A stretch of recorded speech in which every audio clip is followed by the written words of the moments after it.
Hey, welcome to another episode of Tea&Gab Podcast. I hope you take away any reflections. Grab your teacup and let's gab. Cheers!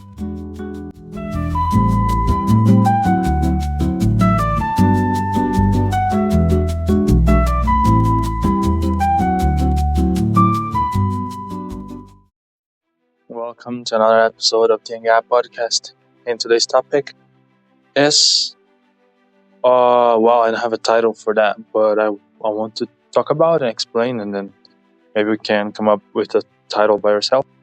So the other day we were having class of Western civilization, and a topic that called my attention was that the Industrial Revolution in Italy was different and took place later than other countries in Europe. And the reason is kind of hard to figure it out, but if you analyze, society in Italy was still divided at that time, 18th, 19th century, and they still had this more religious reality in their country in general.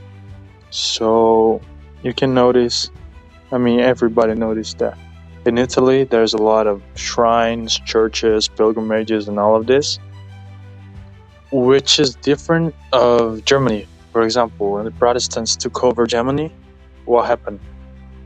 Religious meaning for life was still alive, but the practices and devotion and everything was kind of put aside, and they took this responsibility or this prosperity as their main goal of life. You have to work, you have to produce, you have to get money, and prosperity became their main goal of life.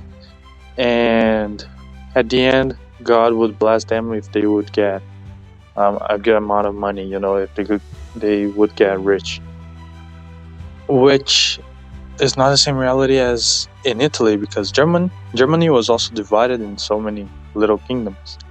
But because of this Protestantism, this kind of doctrine, putting aside the religious practice and everything, turning the main goal of their lives into this prosperity, this of course made them a great country, economically speaking, but also brought meaningless purposes or meaningless life for them, because at the end, religion is what gives a meaning to your life, right?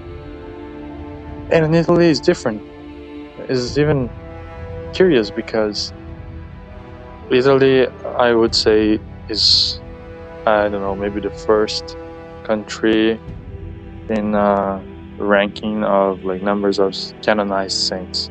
And you might say, okay, but because Italy, they had money, they had the royal families, patronages, and they would pay or whatever the process is.